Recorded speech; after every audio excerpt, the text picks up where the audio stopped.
Meanwhile, the Commissioner of Police in the state has explained why indiscriminate arrests are being made.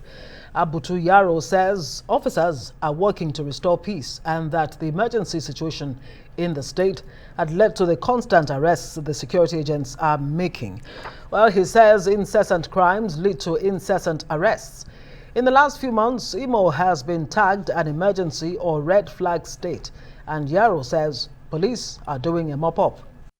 Well, for more on this, we're joined by Chinwe Nnorom, the National Director of Publicity of the People's Democratic Party, PDP. Glad to have you join us, Chinwe. Thank you very much. All right. Thanks. Yeah, let's start from what the former INEC chairman had to say. What do you make of that statement that residents of Imo are to blame, that even if someone was outside causing this problem, that he'd need an insider to affect it?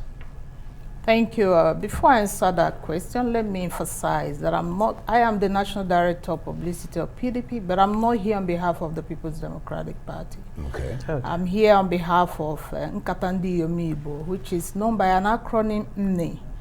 It's a platform for conversations, topical conversations about Igbo land, and this is done by all women that are of Igbo extraction, whether in the East or in the diaspora. Okay, so great.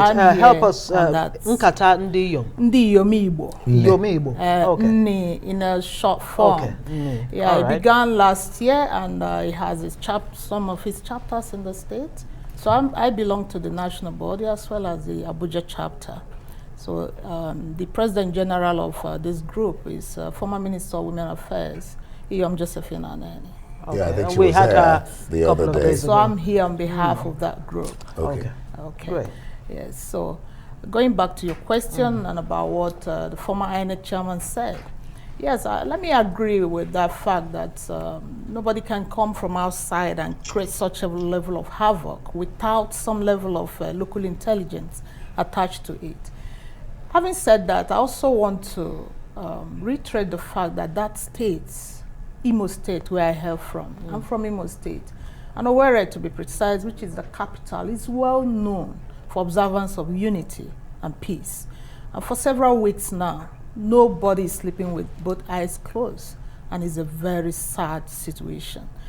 And possibly Professor Morris may be very correct in what he's saying, or at the same time, something is fishy somewhere, because we keep hearing unknown gunmen, unknown this and unknown that. Maybe residents are equally not very much aware of what is going on. I'm not here to make excuses for anyone regarding that. I don't know if I've okay, that's fine. Yeah. In addition to that, I mean, I wonder how you'd react to the State Governor Hope Uzodinma when he says political, opposition actually is, to a very large extent responsible for the insecurity in the state. Do you agree with that? And again, what the police IG is saying, that incessant crimes, not the IG, actually the CP of Imo State, that incessant crimes lead to incessant arrests. What do you make of the indiscriminate raiding going on in the state? Again, it's very sad. If the chief security officer is trading blame on who is responsible for this, I don't know who is going to answer that question. This morning as well, I saw in one of the news bears where he said he cannot guarantee the security of the citizens. Now, alone, what he said was he alone. Alone, I understand that, yes. And I think that is also correct, because more so that the police in this country is a federal establishment, maybe possibly from that angle. But then trading blame on opposition, I think he should profile some, or rather give us an idea of what he meant by saying, if there are names to be called or there are establishments to be mentioned, maybe he's in a very better position to do that. My very concern in what is going on in that state now concerns women and children, especially. Brings me to the point that I was just going to raise. Let me comment. How does all of this affect you, and what are you even bringing to the table as a way out of this crisis in Imo State? Yes, what Nkata has been doing so far is to take discussions on topical issues to those who can handle them. For instance, a few weeks back, they met leadership of National Assembly on issues of insecurity in the Southeast in general. They are also, as a body, have taken cases of domestic violence, child abuse, all those kind of social vices going on. They have waded into the matter of over time. And now in Imo State, what is going on with the women and children? They are more at the receiving end, as we all know the situation of women and children in a crisis situation.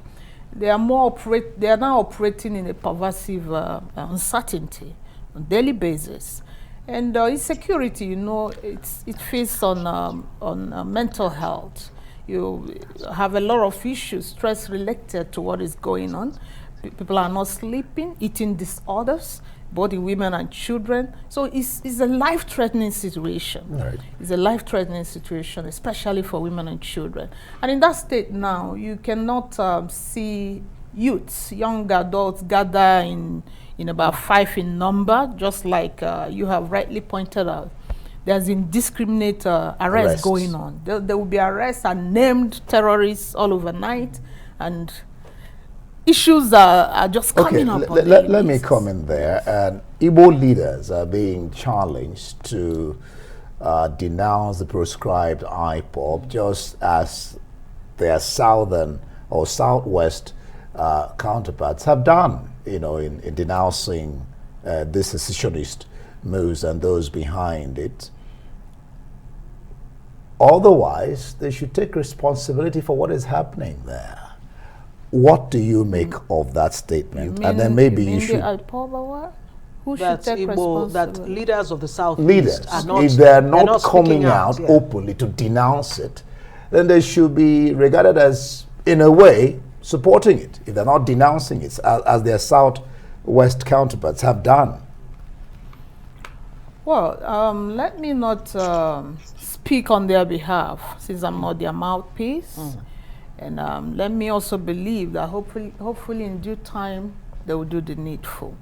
But as it is now, let me also remind you that a few weeks back, leaders of the Southeast did come up with a security outfit known as a Bubago. That is also to make sure that they are giving enough attention to security issues. On the other hand, from the question you answer, let me leave them to answer that. They are in a better position to know why they are not intervening in that regard, or they are still walking up to that. All right. All right, we'll have to say thank you very much.